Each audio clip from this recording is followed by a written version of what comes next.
प्रिय मित्रों, आप सबों को प्रेम भरा नमस्कार। सत्यवचन कार्यक्रम के आज की श्रृंखला में मैं आप सबका स्वागत करता हूं। परमेश्वर की वाणी पवित्र बाइबल के द्वारा हमारे लिए प्रकाशित करती है कि वह मानव जीवन का उत्थान और पतन दोनों का कारण है। परमेश्वर ने मनुष्य को आशीषित और भरपूर जीवन दिया था, लेकिन पाप के कारण उत्थान और पतन ये शब्द हमारे जीवन में जुड़ गए। पाप के इस संसार में प्रवेश करने के बाद भी उत्थान के मार्ग को परमेश्वर ने हमारे लिए बनाया। मनुष्य जब उसके मार्ग को पहचान लेता है तो वह उसे उत्थान की ओर ले जाता है, लेकिन इसके विपरीत यदि वह उसका विरोधी हो जाता है तो पतन की ओर बढ़ता है। हम कैसे जानें कि किन बातों में हम उसके विरोधी हैं? दोस्तों, बाइबल परमेश्वर के चरित्र का चित्रण करती है, इसलिए हम सत्यवचन में उसके बारे में अध्ययन कर रहे हैं कि परमेश्वर के स्तर को समझ सकें।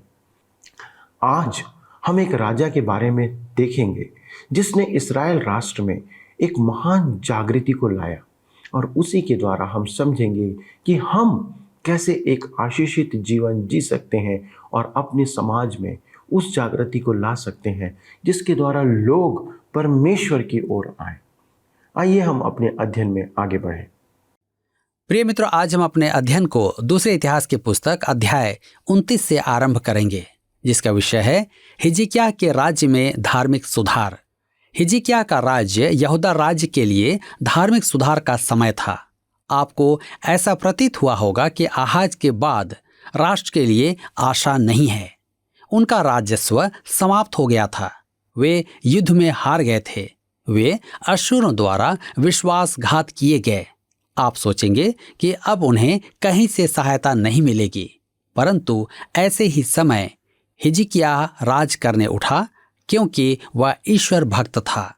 दूसरा इतिहास 29 अध्याय के 1 पद में लिखा है, जब हिजकिय्याह राज्य करने लगा तब वह 25 वर्ष का था और 29 वर्ष तक यरूशलेम में राज्य करता रहा। उसकी माता का नाम अबिय्याह था, जो जकर्याह की बेटी थी। यहाँ उसकी माता और नाना दोनों का उल्लेख किया गया है, परंतु उसके पिता का नाम नहीं लिया गया है, वृद्ध आहाज का। स्पष्ट है कि हिजकिय्याह की माता और पिता ईश्वर भक्त थे। उनका प्रभाव उस पर पड़ा था। दूसरा इतिहास 29 के 2 में लिखा है, जैसे उसके मूल पुरुष दाऊद ने किया था, अर्थात जो यहोवा की दृष्टि में ठीक था, वैसा ही उसने भी किया। दूसरे राजाओं की पुस्तक में हिजकिय्याह के धर्म सुधार का अधिक विस्तृत उल्लेख नहीं दिया गया है। दूसरे राजाओं की पुस्तक 18 अध्याय उसके 4 से 7 पद में लिखा है, उसने ऊंचे स्थान गिरा दिए, लाठों को तोड़ दिया, अशेरा को काट डाला।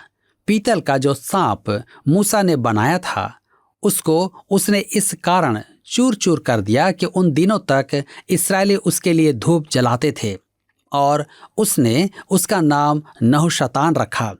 वह इस्राएल के परमेश्वर यहोवा पर भरोसा रखता था, और उसके बाद यहूदा के सब राजाओं में से कोई उसके बराबर न हुआ, और न उससे पहले भी ऐसा कोई हुआ था। वह यहोवा से लिपटा रहा और उसके पीछे चलना न छोड़ा, और जो आज्ञाएं यहोवा ने मूसा को दी थी उनका वह पालन करता था। इसलिए यहोवा उसके संग रहा, और जहां कहीं वह जाता था वहां उसका काम सफल होता था। उसने अश्शूर के राजा से बलवा करके उसकी अधीनता छोड़ दी। मेरे मित्रों, दाऊद के बाद जितने भी राजा यहूदा में हुए, उन 21 राजाओं में हिजकिय्याह सबसे महान हुआ है। वह एक असाधारण व्यक्ति था, एक ऐसा पुरुष जो परमेश्वर की खोज में रहता था। मेरे विचार में उसका धर्म सुधार महानतम था, और कुछ तो वास्तव में महान ही थे। मैंने कहा है कि उसका धर्म सुधार दूसरे राजाओं के पुस्तक में दिया गया है। अब यह पुस्तक दूसरे इतिहास परमेश्वर के दृष्टिकोण से लिखी गई है, इसलिए उसकी गाथा 4 अध्यायों में लिखी गई है। प्रकट है कि परमेश्वर हिजकिय्याह से बहुत प्रसन्न था। यशायाह की पुस्तक के मध्य भी कुछ ऐतिहासिक अध्याय हैं जो भविष्यवाणी नहीं है। आप सही सोच रहे हैं, ये अध्याय हिजकिय्याह से संबंधित हैं। परमेश्वर के वचन में 3 जगह हिजकिय्याह का और परमेश्वर की खोज में प्रजा के लाने का उल्लेख है। दूसरा इतिहास की पुस्तकों में हमें उन निश्चित बातों की जानकारी दी गई है जिनमें उसने मंदिर की आराधना का पुनः स्थापन किया। राजाओं के वृत्तांत में उसने जो खंडानात्मक कार्य किए उनका उल्लेख है। उसने ऊंचे स्थान, अशेरा, लाठें और नहुशतान को ध्वंस किया। मूसा के सर्प नहुशतान को इसलिए कि प्रजा उसे धूप चढ़ा रही थी, वह ठोकर का कारण बन गया था, इसलिए उसने उसे नहुशतान निंदा का नाम देकर ध्वंस किया। वह केवल पीतल ही था। कभी समय था जब वे विश्वास में उसे निहारते थे और परमेश्वर की प्रतिज्ञा पर विश्वास करते थे। उस समय पीतल का यह सर्प विषैले सांपों के काटने पर उनके शारीरिक उद्धार का कारण था, परंतु इस समय वह पूजा का लक्ष्य था, एक मूर्ति था। वह प्रजा के लिए ठोकर का कारण था। मेरे मित्रों, आज कुछ विश्वासी क्रूस को वैसा ही बनाए हुए हैं। वे सोचते हैं कि क्रूस साथ रखने में कोई विशेष बात है। मेरे प्रियो, उसमें कोई विशेषता नहीं है। आप किसी को भी मूर्ति बना सकते हैं। आप नल की उपासना कर सकते हैं क्योंकि वह आपको पानी देता है। आप खिड़की की उपासना कर सकते हैं क्योंकि वह आपको धूप देती है। या अपने वाहन की उपासना कर सकते हैं क्योंकि वह आपको आने जाने में सहायता प्रदान करता है। आज अनेक जन टीवी की उपासना करते हैं, प्रतिदिन घंटों उसके सामने बैठे रहते हैं। मेरे मित्रों, वस्तुओं में कोई विशेषता नहीं है, सब कुछ परमेश्वर में ही है। यह परमेश्वर के दृष्टिकोण से लिखा गया है। इतिहास की पुस्तकों में हिजकिय्याह के रचनात्मक कृत्यों का उल्लेख है। दूसरा इतिहास 29 अध्याय के 3 पद में लिखा है, अपने राज्य के पहले वर्ष के पहले महीने में उसने यहोवा के भवन के द्वार खुलवा दिए और उनकी मरम्मत भी कराई। आपको स्मरण होगा कि आहाज ने मंदिर के द्वार बंद कर दिए थे। अब मंदिर में कोई नहीं जाता था, परंतु ज्यों ही हिजकिय्याह आया त्यों ही उसने मंदिर के द्वार खोल दिए, क्योंकि मंदिर वर्षों बाद खोला गया था। उसने उसकी संपूर्ण सफाई का आदेश दिया। दूसरा इतिहास 29 अध्याय के 4 और 5 पद में लिखा है, तब उसने याजकों और लेवियों को ले आकर पूर्व के चौक में इकट्ठा किया और उनसे कहने लगा, हे लेवियों, मेरी सुनो। अब अपने अपने को पवित्र करो और अपने पूर्वजों के परमेश्वर यहोवा के भवन को पवित्र करो और पवित्र स्थान में से मैल निकालो। अब वह सेवकों को आदेश देता है, अब अपने अपने को पवित्र करो। उन्हें मन की पवित्रता और एक निष्ठा के साथ पवित्र जीवन में लौट आना था। यह एक अति आवश्यक बात थी। मेरे विचार में आज भी इसकी आवश्यकता है। आज के हमारे विश्वास में बहुत अधिक समानता है, अर्थात अच्छा बुरा एक हो गया है। दूसरा इतिहास 29 के 6 और 7 पद में हम पढ़ते हैं, देखो, हमारे पुरखाओं ने विश्वासघात करके वह कर्म किया था जो हमारे परमेश्वर यहोवा की दृष्टि में बुरा है, और उसको तज करके यहोवा के निवास से मुंह फेर कर उसको पीठ दिखाई थी। फिर उन्होंने ओसारे के द्वार बंद किए और दीपकों को बुझा दिया था, और पवित्र स्थान में इस्राएल के परमेश्वर के लिए न तो धूप जलाया और न होम बलि चढ़ाया था। मेरे प्रियो, वह उसी बात को दोष देता है जो वास्तव में विनाश का कारण थी। उन्होंने अपने पापों के कारण विनाश को आमंत्रित किया है। दूसरा इतिहास 29 उसके 8 और 9 पद में लिखा है, इसलिए यहोवा का क्रोध यहूदा और यरूशलेम पर भड़का है, और उसने ऐसा किया कि वे मारे मारे फिरें और चकित होने और ताली बजाने का कारण हो जाएं, जैसे कि तुम अपनी आंखों से देख रहे हो। देखो, इस कारण हमारे बाप तलवार से मारे गए और हमारे बेटे बेटियां और स्त्रियां बंधुआई में चली गई हैं। अब वह अपने मन की बातें कहता है। दूसरा इतिहास 29 के 10 पद में, अब मेरे मन ने यह निर्णय किया कि इस्राएल के परमेश्वर यहोवा से वाचा बांधूं, इसलिए कि उसका भड़का हुआ क्रोध हम पर से दूर हो जाए। मंदिर की आराधना का आरंभ। आइए देखते हैं दूसरा इतिहास 29 उसके 20 और 21 पद में। तब राजा हिजकिय्याह सवेरे उठकर नगर के हाकिमों को इकट्ठा करके यहोवा के भवन को गया। तब वे राज्य और पवित्र स्थान और यहूदा के निमित्त 7 बछड़े, 7 मेढ़े, 7 भेड़ के बच्चे और पाप बलि के लिए 7 बकरे ले आए। और उसने हारून की संतान के लेवियों को आज्ञा दी कि इन सब को यहोवा की वेदी पर चढ़ाएं। हिजकिय्याह ने एक अच्छा उदाहरण रखा।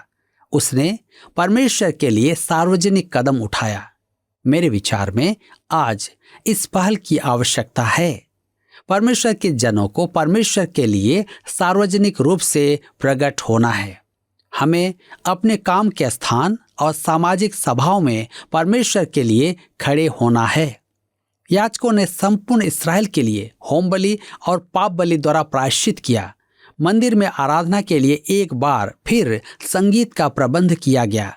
दाऊद की व्यवस्था के अनुसार भजन गान और संगीत का नव आरंभ किया गया। संपूर्ण प्रजा ने परमेश्वर का स्तुति गान किया और आराधना की। हम दूसरा इतिहास 29 के 36 में पढ़ते हैं। तब हिजकिय्याह और सारी प्रजा के लोग उस काम के कारण आनंदित हुए जो यहोवा ने अपनी प्रजा के लिए तैयार किया था, क्योंकि वह काम एकाएक हो गया था। अब हम देखते हैं फसह का पर्व मनाया गया। यहाँ पर अध्याय 29 समाप्त होता है और अध्याय 30 में हम आते हैं। दूसरा इतिहास 30 अध्याय उसके 1 पद में लिखा है, फिर हिजकिय्याह ने सारे इस्राएल और यहूदा में कहला भेजा और एप्रैम और मनश्शे के पास इस आशय के पत्र लिख भेजे कि तुम यरूशलेम को यहोवा के भवन में इस्राएल के परमेश्वर यहोवा के लिए फसह मनाने को आओ। ध्यान दीजिए, यह एक और अद्भुत कार्य है जो हिजकिय्याह ने किया। आपको स्मरण होगा कि उसका पिता इस्राएल से युद्ध में हार गया था और अनेक यहूदावासी बंदी बनाए गए थे। इस कारण आप में बदले की भावना होगी, परंतु उसने मंदिर का पुनरुद्धार करने और आराधना आरंभ करके अपनी गवाही दी और उत्तरी राज्य को परमेश्वर की आराधना करने का निमंत्रण दिया। यह कैसी अद्भुत एवं उत्कृष्ट भावना है। दूसरा इतिहास 30 के 2 पद में लिखा है, राजा और उसके हाकिमों और यरूशलेम की मंडली ने सम्मति की थी कि फसह को दूसरे महीने में मनाएं। पहले माह की अपेक्षा दूसरे माह में फसह मनाने का प्रावधान गिनती की पुस्तक 9 अध्याय उसके 10 और 11 पद में दिया गया है। यद्यपि हिजकिय्याह का आमंत्रण अस्वीकार किया गया और अनेकों ने उसकी निंदा भी की, परंतु बहुत इस्राएली अपने भाइयों के साथ फसह मनाने आए थे। दूसरा इतिहास 30 अध्याय उसके 15 से 17 पद में लिखा है, तब दूसरे महीने के 14वें दिन को उन्होंने फसह के पशु बलि किए। तब याजक और लेवीय लज्जित हुए और अपने को पवित्र करके होम बलियों को यहोवा के भवन में ले आए। वे अपने नियम के अनुसार अर्थात परमेश्वर के जन मूसा की व्यवस्था के अनुसार अपने अपने स्थान पर खड़े हुए और याजकों ने रक्त को लेवियों के हाथ से लेकर छिड़क दिया, क्योंकि सभा में बहुत ऐसे थे जिन्होंने अपने को पवित्र न किया था। इसलिए सब अशुद्ध लोगों के फसह के पशुओं को बलि करने का अधिकार लेवियों को दिया गया कि उनको यहोवा के लिए पवित्र करें। संपूर्ण इस्राएल से लोग आए, जिनमें से कुछ अशुद्ध थे। दूसरा इतिहास 30 उसके 18 से 20 में लिखा है, बहुत से लोगों ने अर्थात एप्रैम, मनश्शे, इस्साकार और जबूलून में से बहुतों ने अपने को शुद्ध नहीं किया था, तो भी वे फसह के पशु का मांस लिखी हुई विधि के विरुद्ध खाते थे, क्योंकि हिजकिय्याह ने उनके लिए यह प्रार्थना की थी, यहोवा जो भला है वह उन सबों के पाप ढांप दे जो परमेश्वर की अर्थात अपने पूर्वजों के परमेश्वर यहोवा की खोज में मन लगाए हुए हैं, चाहे वे पवित्र स्थान की विधि के अनुसार शुद्ध न भी हों। और यहोवा ने हिजकिय्याह की यह प्रार्थना सुनकर लोगों को चंगा किया। मेरे विचार में हिजकिय्याह का यह काम सर्वोत्तम प्रशंसा के योग्य है। उसका निमंत्रण स्वीकार करके अनेक इस्राएली विभिन्न गोत्रों से मंदिर आए कि आराधना करें। स्मरण रखें कि वे संपूर्ण जीवन परमेश्वर के वचन से वंचित रहे थे, क्योंकि उनके राष्ट्र में मूर्ति पूजा व्याप्त थी, परंतु उनके मन में परमेश्वर की भूख और उसकी उपासना एवं आज्ञा पालन की लालसा थी। फसह में उपस्थित होने के लिए उन्हें शुद्ध होना आवश्यक था। उन्होंने ऐसा नहीं किया था। उन्होंने न जानते हुए कि उन्हें शुद्ध होना है फसह खाया। जब हिजकिय्याह को इसकी सूचना दी गई तब उसने उनके लिए प्रार्थना की, यहोवा जो भला है वह उन सब के पाप ढांप दे। क्या यह एक सराहनीय कार्य नहीं जो उसने उनके लिए किया? वे अज्ञानी थे, उनके मन परमेश्वर की खोज में थे, परंतु वे नहीं जानते थे कि उन्हें शुद्ध होना आवश्यक है। परमेश्वर ने हिजकिय्याह की प्रार्थना सुनी और उन्हें चंगाई दी। इससे प्रकट होता है कि रीति और अनुष्ठान महत्व नहीं रखते हैं। परमेश्वर मनुष्य के मन को देखता है। यह कैसी अद्भुत एवं महिमामय शिक्षा है। दूसरा इतिहास 30 के 21 पद में लिखा है, जो इस्राएली यरूशलेम में उपस्थित थे वे 7 दिन तक अख़मीरी रोटी का पर्व बड़े आनंद से मनाते रहे और प्रतिदिन लेवीय और याजक ऊंचे शब्द के बाजे यहोवा के लिए बजाकर यहोवा की स्तुति करते रहे। वह ऐसे आनंद का समय था कि उन्होंने उसे 1 सप्ताह और बढ़ाना चाहा। दूसरा इतिहास 30 अध्याय के 22 और 23 पद में लिखा है, जितने लेवी यहोवा का भजन बुद्धिमानी के साथ करते थे उनको हिजकिय्याह ने शांति के वचन कहे। इस प्रकार वे मेल बलि चढ़ाकर और अपने पूर्वजों के परमेश्वर यहोवा के सम्मुख पापांगीकार करते रहे और उस नियत पर्व के 7 दिन तक खाते रहे। तब सारी सभा ने सम्मति की कि हम और 7 दिन पर्व मानेंगे। अतः उन्होंने और 7 दिन आनंद से पर्व मनाया। यह परमेश्वर और परमेश्वर के वचन में लौट आने का एक आनंद का समय था। दूसरा इतिहास 30 उसके 26-27 पद में लिखा है, इस प्रकार यरूशलेम में बड़ा आनंद हुआ, क्योंकि दाऊद के पुत्र इस्राएल के राजा सुलेमान के दिनों से ऐसी बात यरूशलेम में न हुई थी। अंत में लेवी याजकों ने खड़े होकर प्रजा को आशीर्वाद दिया और उनकी सुनी गई और उनकी प्रार्थना उसके पवित्र धाम तक अर्थात स्वर्ग तक पहुंची। मेरे प्रियो, अब मैं चाहता हूं कि आप हिजकिय्याह के कामों पर ध्यान दें। उसके पिता ने मूर्ति पूजा को राष्ट्रीय धर्म बनाया था, परंतु हिजकिय्याह देश को मूर्तियों से मुक्त करवाना आरंभ करता है। हिजकिय्याह ने मंदिर के द्वार खोले और उसको साफ करवाकर आराधना का पुनः स्थापन किया। उसने फसह के पर्व में उत्तरी राज्य के अपने भाइयों को भी आमंत्रित किया और पर्व ऐसा आनंद का समय रहा कि उन्होंने 2 सप्ताह पर्व मनाया।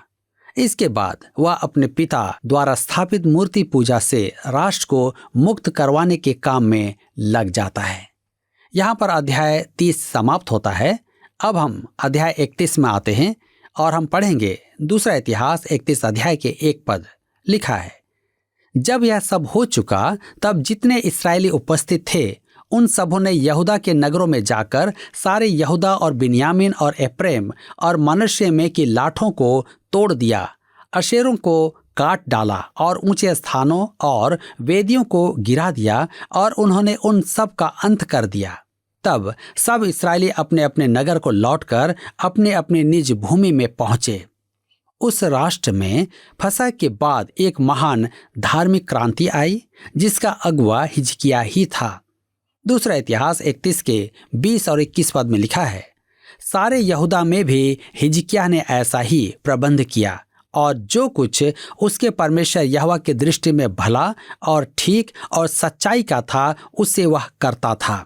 जो काम उसने परमेश्वर के भवन की उपासना और व्यवस्था और आज्ञा के विषय अपने परमेश्वर की खोज में किया, वह उसने अपना सारा मन लगाकर किया और उसमें सफल भी हुआ। आइए हम हिजकिय्याह के जीवन का निकट निरीक्षण करके देखें कि वह कैसा मनुष्य था। सबसे पहले वह विश्वासी जन था।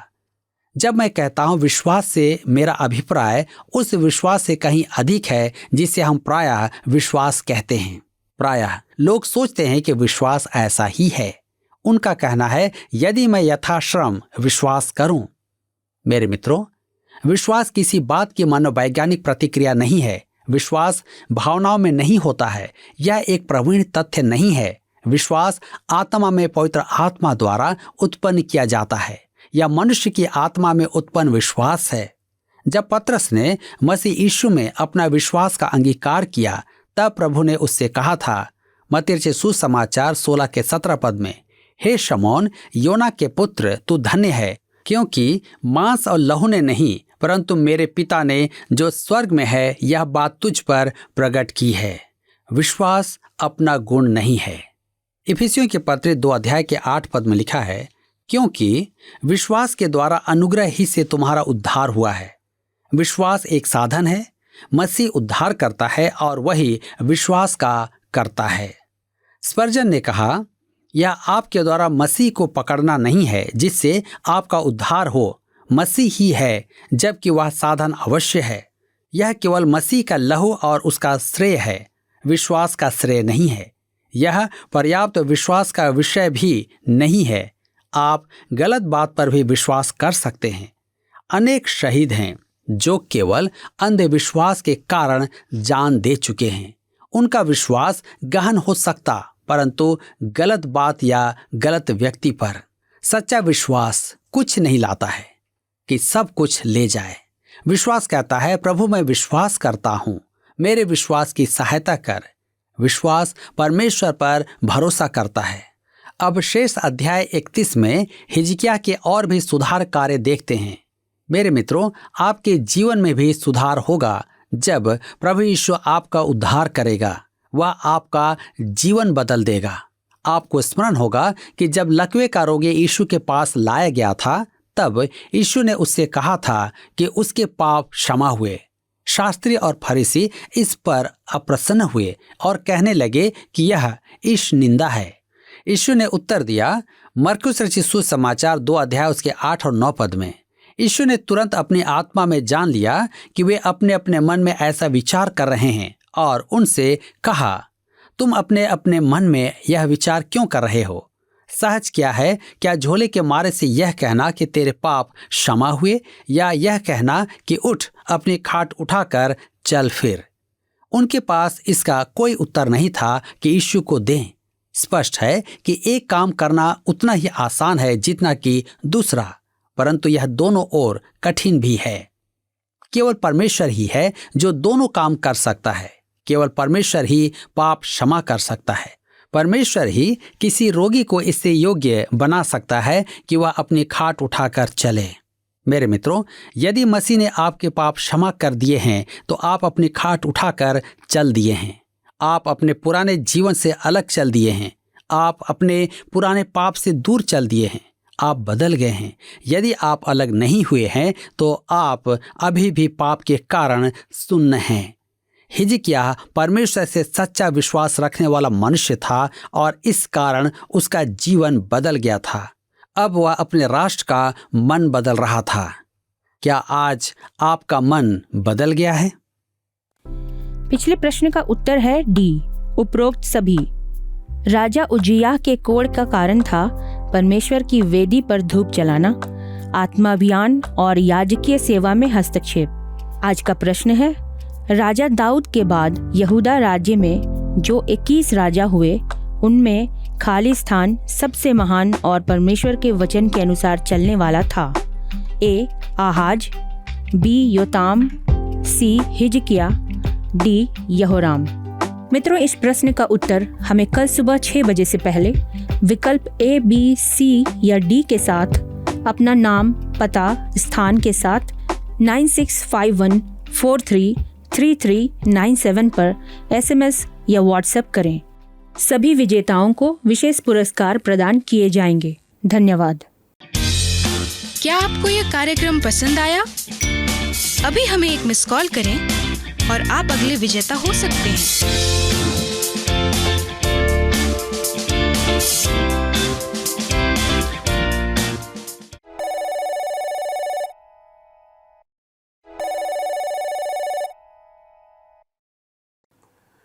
प्रिय मित्रों, हमने आज देखा कि हिजकिय्याह एक कितना महान राजा था जो संपूर्ण प्रजा को परमेश्वर की आराधना करने के लिए उभारता है या प्रोत्साहित करता है। मेरे अनुभव में मैंने ऐसा कभी नहीं देखा कि चर्च या आराधनालय कभी उनके ही लोगों के द्वारा लंबे समय के लिए बंद किया गया हो। कोरोना काल को छोड़कर मेरे जीवन में ऐसे कोई दिन नहीं देखा जब आराधनालय बंद किया गया हो।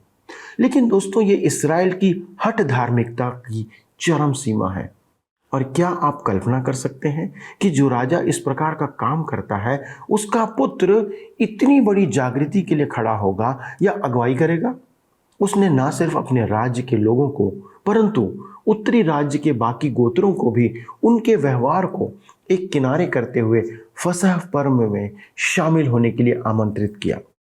और जो शुद्धिकरण के महत्व को नहीं जानते थे और गलती करते थे, उनके लिए परमेश्वर से क्षमा की मांग करता है, पश्चाताप करता है और परमेश्वर अंततः उन्हें क्षमा करता है, क्योंकि वे पश्चाताप करते, विलाप करते परमेश्वर के पास आते हैं।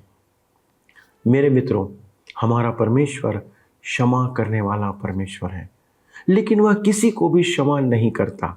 केवल उनको जो उसके सम्मुख नम्र होते हैं उन्हीं को क्षमा करता है। दोस्तों, क्षमा आज उपलब्ध है हम सब के लिए। केवल आपके पश्चाताप की प्रतीक्षा परमेश्वर को है। परमेश्वर आपको ग्रहण करना चाहता है। क्या आप अपना जीवन आज उसे अर्पण करेंगे, उसके पास आएंगे पश्चाताप और क्षमा मांगते हुए? आइए प्रार्थना करें। हमारे स्वर्गीय पिता, हम एक बार फिर से आपको धन्यवाद देते हैं कि आप एक दयालु परमेश्वर हैं और निरंतर आप मनुष्यों की ओर अपनी नज़रें लगाए रखते हैं कि कैसे आप उन्हें आशीषित करें, कैसे उनके पापों को क्षमा करें। प्रभु, आप उस बुजुर्ग पिता के समान इंतज़ार करते हैं कि आपका खोया हुआ पुत्र निरंतर आपके पास आने के लिए तत्पर होने पाए, और आप इस बात का इंतज़ार करते रहते हैं। प्रभु, आज हमारे कितने ऐसे दर्शक हैं जो आपसे बहुत दूर चले गए हैं, लेकिन आज इस अध्ययन के द्वारा हम प्रार्थना करते प्रभु कि वे लौट आएं, वे आपके निकटता में आ जाएं। वे आज इस बात को स्मरण करें, इस बात को विचार करें कि अब मेरे पिता के घर में अनेक कार्यकर्ताओं को आवश्यकता से अधिक भोजन मिलता है और आशीषों का स्रोत है मेरे पिता का घर। प्रभु, अनुग्रह करें कि हमारे जितने भी दर्शक आज इस अध्ययन को सुन रहे हैं, प्रभु आपका आत्मा उन्हें आपके पास लेके आए, चाहे कैसे भी पाप अपराध उन्होंने क्यों न किए हों। प्रभु, आप दया करें कि वे पश्चाताप के साथ आपके निकटता में आएं। प्रभु, हम प्रार्थना करते हैं हमारे इन दर्शकों के जीवन को आप बदल दें, अपनी आशीष में उन्हें बढ़ाते चले जाएं। महिमा और आदर आपको देते हुए पिता, बिनती यीशु के नाम से मांगते हैं, आमीन। दोस्तों, यदि आप कहीं दूर निकल गए हैं अपने परमेश्वर पिता से, तो आज समय है आप लौट आएं। हम इस बात में आपकी सहायता कर सकते हैं। यदि आप किसी बात में काउंसलिंग चाहते हैं तो आप हमसे फ़ोन या SMS या पत्र व्यवहार के द्वारा संपर्क कर सकते हैं। परमेश्वर आप सबों को बहुत आयत से आशीष दे। धन्यवाद।